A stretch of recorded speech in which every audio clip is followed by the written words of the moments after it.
Here we are back again, and I have Vince Forte Jr. You a Forte or Fort? Forte. Forte. I did it right. Okay, good.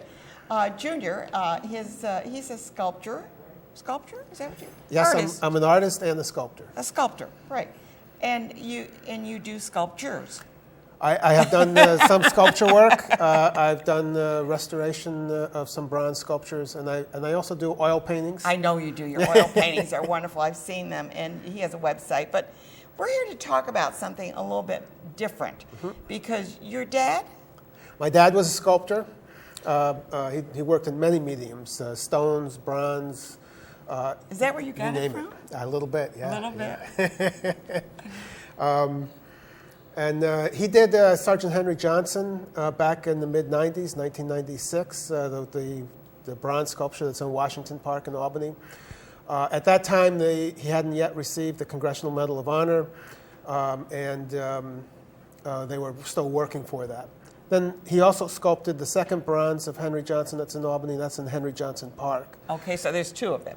There's two. The first one was completely done by him before he passed away. The second one, he had passed before they had raised enough money to complete it. So I completed it for him. So he was the sculptor, I'm the artist on that bronze. And that one is in field uniform instead of dress uniform. It's a little different.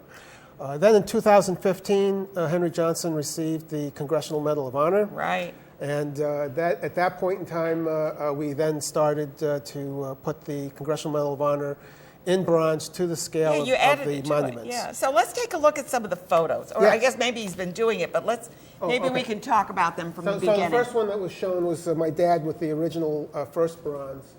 Can we back up a little bit on those? Yeah. If we can back up, we'll talk about them in the order that. There you go. There's your dad. Right, so there's my dad with the original bronze. This was at his studio before it was installed on the monument in Albany. And then the second one is the wax carving of the Congressional Medal of Honor. They do a wax first. Yes, it's used the lost wax method, and I can explain that in a bit. Yeah, that's interesting. It's an interesting process. They did that with the Steinmetz and the yes, Edison thing. Same type of process, yes. That's right. I was on the committee for that, very honored to be part of that committee. And so that's the wax, and then this is the medal in bronze. And again, my father sculpted this. The fine details on here is very difficult to get with the clay. I saw that little, the top. So what he did was he did the entire sculpture in clay, but the medals, he carved them in wood, so that he could get the extremely fine detail, museum quality instead of outdoor quality. I just can't even imagine. So then this one is the one in Washington Park. Before and after the restoration, which I just completed this spring.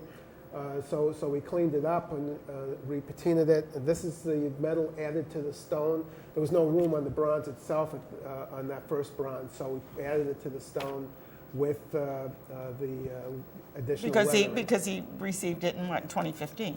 Right. Yeah. Right.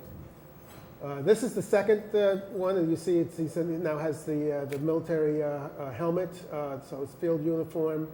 And if you look closely at the chest, you'll see on the left it's before, the medal is not there, and on the right we've added the medal to the bronze. So that seems like it'd be hard to do. It's not easy, but it is possible doable. to do. It's doable, right? I much rather would just cast it all together. Now, this one I had cast in 2007. After my father passed. But that's this one here? Yes, but we still hadn't gotten the medal, but we knew it was coming, so my dad had added the room for the medal on this bronze, so we were able to add it to the How did he know itself. it was coming? Because he had faith. He had faith, and the 369th veterans had faith that it would be there, so we planned for it. You planned for it. Good for you. The next one is myself with Mayor Sheehan of Albany during the unveiling, which was June 5th. That was the first annual Sergeant Henry Johnson Day for Albany. So every year they will commemorate. And that's in Washington Park. This is in Washington Park, yes. Right. And then this is the one in Henry Johnson Park. That's my wife and I in front of the monument there. So those are the photographs that I brought. You talked about the lost wax, the waxes, I'll explain a little bit about the lost wax process. There's over a dozen steps to making a bronze. The first step, of course, is the sculpture. So it isn't like a piece of marble you just start chipping away. No, not for bronze. Okay. So the first step is the sculptor sculpts it, typically in clay, but he can carve in wood or he can sculpt it in the wax.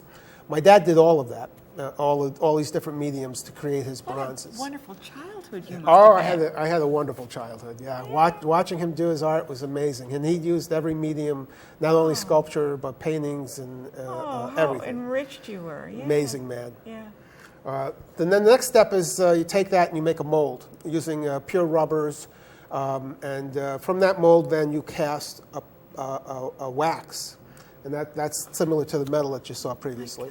So the wax is then, the artist will then come in, or the sculptor if he's living, will then come in and re-sculpt the wax. And so it doesn't come out perfectly. And so you need to make corrections and adjustments.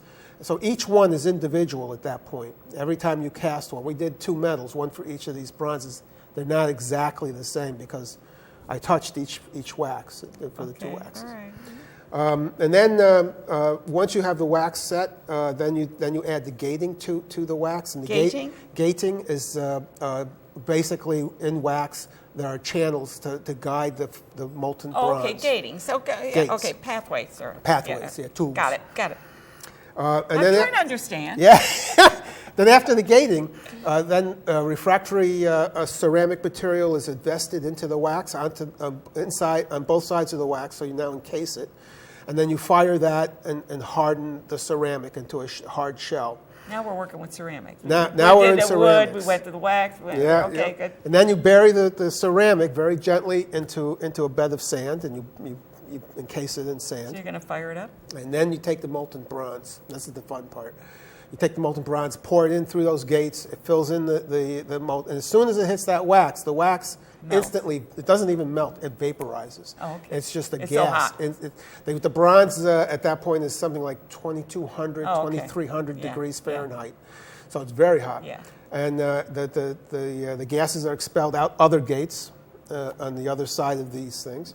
And then you let it cool. Cools for 2 to 3 days, maybe a week. Once it's cool enough to touch, you then take a hammer and you... Because you're talking 2,200 degrees. Yeah. And so it takes a while to cool down. It takes a while to cool down, yeah. It's quite a massive So when your dad bronze. said, don't touch that. You better pay attention. You then take a hammer and you break away the ceramic, and what you have then is the bronze. Then you take that and you sandblast it, you cut away the gating, you repair that, and here again the artist comes back in and has to resculpt on the bronze to hide those points. And then at this point it's as shiny as a new penny. You know, most bronze is mostly copper. You need to have a patina. You need to add the color, and that's done with acids and bases and heat and cold. And you can paint. You can paint any color in a rainbow on the bronze. Yellows, bright yellows, dull yellows. We're normally used to seeing the dull yellows, which we think of as bronze. Yeah. But it can be anything: reds, blues. So it's not like everything. copper that turns green or something like that. Bronze is mostly copper, and then it has a few other elements in it, but it's about 85% copper, really. Because I thought the copper. And it will turn burn green it, over time if you don't protect it. Yeah. So what you then do is once you've finished adding your patina, and here again the artist is working with the foundry artisan to add that patina. So the artisan that they spend their whole life doing patina work, and you don't want to try that yourself. It's an art into itself, but the artist, his head's right over here on that artisan, and he's telling them, I want more, less, little, darker, lighter, everything, and they have to be of one mind as those hands are moving. And that's an experience in itself, quite thrilling. Incredible. Once the patina's done, then it's waxed. That protects it from getting green, and then it's installed on the stone. Every couple of years, it should be re-waxed so that you don't get that green, or if you prefer the green, you just let it go. But that's the lost wax method. That's the process. Oh my gosh, it's just an incredible process, and then when I see that you have to add the metal, the metal to the sculpture. Yep, Yeah. right. So to do that, you either bronze weld it, or you're drilling holes with bolts and setting it that way. There are a lot of different ways to attach it, depending on what you've got as a situation. I admire what you artists do. I mean, it's incredible. And we're speaking with Vince Forte, he Jr. His father was a sculptor as well, and it's amazing work. Take a look at it. It's on exhibit at the Henry Johnson. No, guys.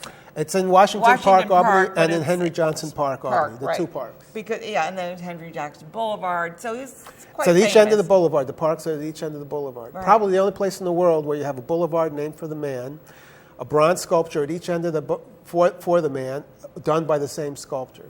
It's probably the only place in the world for that. Okay, I think Very you need unique. to get that in the Guinness Book of Records or Yeah, something. maybe. You maybe work on it, get your name in there. We've been speaking with Vince Forte Jr. Take a look, go take a ride over to Albany and check that out, because I think you'll find that and when you look at these sculptures, look at them very carefully, because now that you know how they're done, you're going to be in awe, right? Thank you so much for Thank being you. here. And keep enriching our world with your art. Oh, thank you. Thank you. We're going to take another quick break, and when we come back, we're going to be talking about recycling. Stay tuned.